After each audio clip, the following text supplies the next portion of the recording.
जय हिंद फ्रेंड्स। स्वागत है आपका एक नई वीडियो में। देखिए, आज की वीडियो में हम समझेंगे कि 1857 की क्रांति क्या थी और महारानी के द्वारा भारत में जो लगाए गए अधिनियम थे वो कौन कौन से थे। तो चलिए वीडियो को प्रारंभ करते हैं। वीडियो को समझने से पहले कृपया आपसे हमारी एक छोटी सी रिक्वेस्ट है कि अगर आप हमारे चैनल पर नए हैं तो कृपया चैनल को सब्सक्राइब कर दीजिए और बेल आइकन को प्रेस कर दीजिए और लाइक बटन को प्रेस कर दीजिए ताकि नए वीडियो की नोटिफिकेशन आपको मिलती रहे। देखिए, पिछले वीडियो में हमने आपको 1833 ईस्वी का चार्टर एक्ट पढ़ा दिया था, जो कंपनी द्वारा लगाया गया अंतिम कानून था भारत में। अब इस वीडियो में हम जो महारानी के द्वारा, चूँकि हमने पहले आपको बता रखा है कि भारत में दो तरीके के शासन लगे थे। एक तो महारानी के द्वारा कानून भेजे गए थे बना के, एक कंपनी के द्वारा लगाए गए थे। तो कंपनी के द्वारा जो कानून लगाए गए तो वो हमने आपको पढ़ा दिए हैं पिछले वीडियो में। अब इसमें हम महारानी के द्वारा लगाए गए कानूनों के बारे में पढ़ेंगे। तो देखिए, हुआ क्या कि 1833 के चार्टर एक्ट के बाद में 1857 में होता क्या है कि जो इस समय का वर्तमान का पश्चिम बंगाल है, वहाँ पे एक क्षेत्र था। उस क्षेत्र में एक छावनी थी, मतलब सैनिकों के रहने की एक जगह थी जहाँ पे सैनिक लोग रहते थे कैंप में, उसको छावनी कहते हैं। तो उस छावनी में हमारे जो मंगल पांडे जी थे वो सैनिक थे, तो जिसको बैरकपुर छावनी कहते हैं। बैरकपुर छावनी में मंगल पांडे जी एक सैनिक के रूप में थे। तो वहाँ पे अंग्रेजों ने एक नया नियम लगा दिया। जो कारतूस होती थी, जो राइफल्स होती थी, उन पे अंग्रेजों ने सुअर एवं गाय की चर्बी यूज करना प्रारंभ कर दिया, जिसको मुंह से खींचना पड़ता था। तो इस चीज़ से जो मंगल पांडे जी थे वो बहुत ज़्यादा नाराज़ हुए और उन्होंने कारतूस को चलाने से मना कर दिया। उन्होंने कहा कि उन्होंने ये बात कही थी कि ये जो अंग्रेज़ हैं, अब अभी तक तो हम पे शासन ही कर रहे हैं, अब ये हमारे धर्म के साथ में खेल रहे हैं। मंगल पांडे जी ने क्या किया कि बैरकपुर छावनी को छोड़ दिया। छोड़ने के बाद में उन्होंने विद्रोह प्रारंभ कर दिया छावनी के और अंग्रेज़ों के विरुद्ध। मंगल पांडे जी द्वारा विद्रोह करने की वजह से होता क्या है कि 8 अप्रैल 1957 ईस्वी 8 अप्रैल 1957 ईस्वी को अंग्रेज़ों ने हमारे वीर सपूत मंगल पांडे जी को फांसी दे दी। इससे हुआ क्या कि जो भारत में उत्तर भारत था उसमें आंदोलन बहुत तेज़ पकड़ लिया आंदोलन ने। इस घटना से 1857 की जो ये घटना हुई, फांसी देने की घटना हुई मंगल पांडे जी की, इससे पूरे उत्तर भारत में जो स्वतंत्रता के लिए आंदोलन है उसने बहुत तेज़ी पकड़ ली। और इस आंदोलन की जो शुरुआत हुई, इस आंदोलन की शुरुआत दिल्ली से प्रारंभ हुआ। दिल्ली से किसने प्रारंभ किया? तो दिल्ली से जो दिल्ली के उस समय शासक थे, जिनका नाम था शाह आलम जफर जी ने इस आंदोलन का प्रारंभ किया।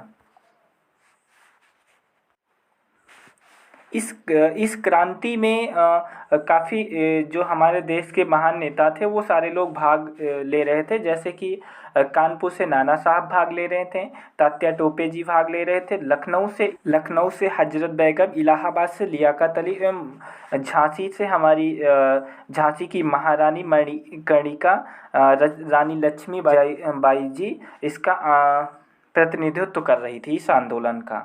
आगे देखते हैं होता क्या है।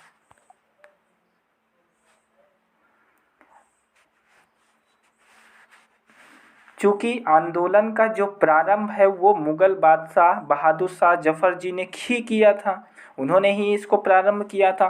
तो अंग्रेज़ों ने क्या किया कि बहादुर शाह जफ़र जी को कैद करवा लिया और उन्हें रंगून भेज दिया। अब रंगून कहाँ है? रंगून है वर्तमान में म्यांमार का एक शहर है रंगून। तो वहाँ पे जेल थी। तो अंग्रेज़ों ने मुग़ल बादशाह जो शाह आलम जफ़र जी थे उनको कैद करके और रंगून जेल में बंद करवा दिया। अच्छा, ये काम किया किसने उस समय? तो उस समय जो भारत का गवर्नर जनरल था वो लॉर्ड कैनिंग था। तो ये जो काम है वो लॉर्ड कैनिंग के द्वारा ही किया गया था। आज भी रंगून में जो शाह जफ़र जी हैं उनका मकबरा वहाँ पे बना हुआ है। पिछले दिनों ये मोदी जी वहाँ पे गए हुए थे, तो ये देखिए वहाँ की इमेज है। एक क्वेश्चन और आता है कि और कौन से भारतीय शासक हैं जिनका मकबरा विदेश में बना हुआ है। तो उसमें जहांगीर भी आते हैं, क्योंकि जहांगीर का जो मकबरा है उनकी मृत्यु लाहौर में हुई थी। लाहौर पाकिस्तान में है, लाहौर के शहदरा में है। इनका मकबरा लाहौर के शहदरा में स्थित है। दूसरा बाबर का मकबरा भी विदेश में है। बाबर का मकबरा काबुल में है, जो कि अफगानिस्तान की राजधानी है।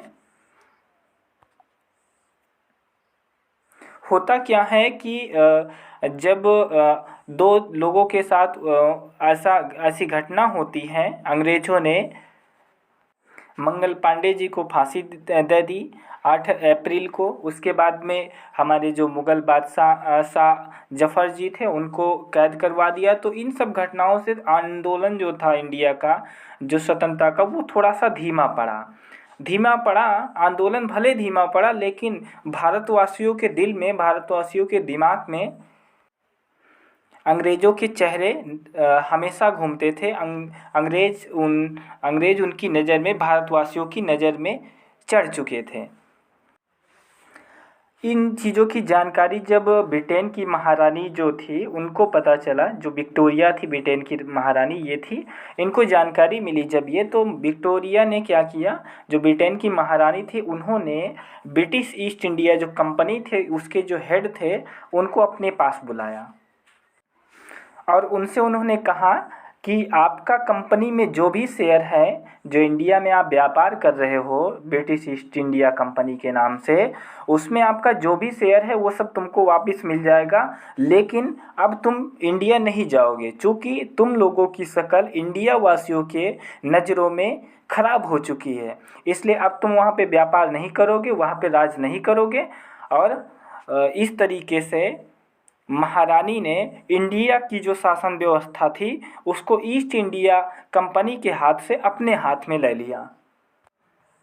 1 नवंबर 1857 को भारत के गवर्नर जनरल लॉर्ड कैनिंग द्वारा इलाहाबाद के दरबार में, ब्रिटिश दरबार में एक पत्र पढ़ के सुनाया गया। किसका पत्र था? वो महारानी विक्टोरिया का था। उस पत्र में ये लिखा हुआ था कि जो इंडिया का शासन है वो ब्रिटिश ईस्ट इंडिया के हाथ से महारानी अपने हाथ में स्वयं लेती हैं।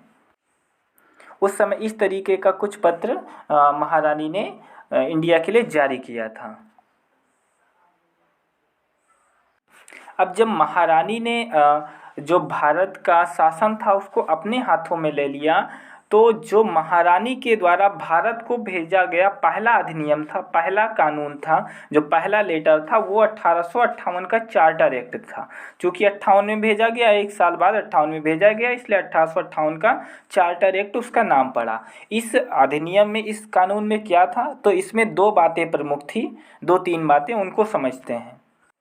इसमें महारानी ने क्या किया कि भारत के जो गवर्नर जनरल नाम का पद था उसको हटा दिया और उसकी जगह पे भारत का वायसराय नाम का पद चालू कर दिया। सिर्फ पद चेंज हुआ है, आदमी नहीं चेंज हुआ। आदमी पहले लॉर्ड कैनिंग थे, भारत के गवर्नर जनरल अंतिम, और वही भारत के पहले वायसराय बने लॉर्ड कैनिंग। और इस अधिनियम में ये भी लिखा हुआ था कि भारत से जो ब्रिटिश ईस्ट इंडिया कंपनी है उसके शासन को समाप्त किया जाता है। और महारानी ने एक 15 सदस्यीय संगठन का निर्माण किया, जिसका जो मेन हेड होता था उसको कहा जाता था भारत सचिव या भारत मंत्री। अब ये भारत मंत्री और 15 सदस्यीय संगठन का काम क्या है, तो देखिए जो 15 सदस्यीय संगठन बना था ये ब्रिटेन में बना था, महारानी ने इसे बनवाया था। उसका जो हेड था उसको भारत सचिव कहते थे। तो जैसे इंडिया में कुछ होता था, जब इंडिया में कोई मामला होता था या इंडिया से संबंधित कोई जानकारी होती थी, चूँकि इंडिया में ब्रिटेन का हेड कौन था, तो वो वायसराय था भारत का, लॉर्ड कैनिंग था। लॉर्ड कैनिंग जब यहाँ पे कोई मामला होता था तो उसकी रिपोर्टिंग लॉर्ड कैनिंग करते थे भारत सचिव को, जो ब्रिटेन में 15 सदस्यीय संगठन था उसका जो हेड था। तो ये रिपोर्टिंग हेड को करते थे वहाँ की, जो भारत सचिव भारत मंत्री था। और भारत जो मंत्री था वो रिपोर्टिंग करता था वहाँ की महारानी विक्टोरिया जी को। तो जो 1857 का अधिनियम आया वो आपको समझ में आ चुका होगा। 1858 के अधिनियम में बस 3 ही बातें क्लियर थी। पहला तो ये कि पद को चेंज कर दिया गया, आदमी बंदा वही है, सिर्फ पद चेंज हो गया। दूसरा, भारत से ईस्ट इंडिया कंपनी के शासन को हटा दिया गया, रानी ने अपने हैंड में खुद ले लिया भारत की शासन व्यवस्था को। तीसरा, महारानी ने 15 सदस्यीय एक कमेटी का गठन किया। और एक चीज़, ये जो कमेटी बनी है इंडिया में नहीं थी, ये ब्रिटेन में ही थी। ब्रिटेन में महारानी ने ये कमेटी बना के दी थी। और उस कमेटी का जो हेड होता था वो उसको कहते थे भारत सचिव या भारत मंत्री। जो भारत सचिव या भारत मंत्री होता था वो रिपोर्टिंग करता था महारानी को, और भारत सचिव को रिपोर्टिंग करते थे भारत के वायसराय। इसको ऐसे समझिए, जैसे एक स्टूडेंट है, तो मान लीजिए एक स्टूडेंट अगर कोई जानकारी देना होगा स्कूल में, तो वो सबसे पहले किसको देगा? वो सबसे पहले टीचर को जानकारी देगा। टीचर किसको देगा? प्रिंसिपल को जानकारी देगा। तो 1858 का अधिनियम क्लियर हो चुका कि क्या था इसके तहत। अब आगे समझते हैं। दूसरा जो अधिनियम आया महारानी के द्वारा, जो दूसरा भेजा गया नियम आया, वो देखते हैं। वो था 4 साल बाद, 58 के बाद में 1862 में महारानी ने एक नियम और बना के भेजा, जिसको कहते हैं 1862 का चार्टर एक्ट। इसके तहत भारत में इस हाई कोर्टों की स्थापना की गई। चूँकि इसमें लिखा हुआ था कि भारत में हाई कोर्टों की स्थापना की जाएगी, इस नियम में प्रमुखता यही था। तो इसके तहत क्या हुआ कि इंडिया में 3 हाई कोर्टों की स्थापना की गई। 1862 में नियम आया, 1863 में 3 हाई कोर्ट इंडिया में स्थापित किए गए। पहला बंगाल हाई कोर्ट, जो कि वर्तमान में कलकत्ता में, दूसरा बम्बई हाई कोर्ट और तीसरा मद्रास हाई कोर्ट। 1862 के नियम के तहत इंडिया में 3 हाई कोर्टों की स्थापना की गई, Bengal high court, Bombay high court एवं मद्रास हाई कोर्ट। जो हमारे उत्तर प्रदेश का हाई कोर्ट है वो इलाहाबाद हाई कोर्ट है, जिसकी स्थापना 1866 ईस्वी में हुई, मतलब कि ये नियम आने के 3 साल बाद। इलाहाबाद हाई कोर्ट की जो खंडपीठ है, मतलब जो एक दूसरी ऑफिस है, वो लखनऊ में है। लखनऊ चूँकि राजधानी है उत्तर प्रदेश की, इसलिए इसकी एक ऑफिस या एक खंडपीठ, जिसको खंडपीठ कहते हैं, वो लखनऊ में है। इलाहाबाद हाई कोर्ट की जो वर्तमान मुख्य न्यायाधीश हैं वो राजेश बिंदल जी हैं। ये इलाहाबाद हाई कोर्ट की इमेज है, ऐसे ही है इलाहाबाद हाई कोर्ट। तो आज के लिए जानकारी को इतना ही रखते हैं। आशा करते हैं वीडियो आपको पसंद आया होगा। यदि वीडियो पसंद आया है तो कृपया एक लाइक कीजिए, अगर नए हैं तो चैनल को सब्सक्राइब कीजिए, और मिलते हैं नेक्स्ट वीडियो में। तब तक के लिए जय हिंद, जय भारत।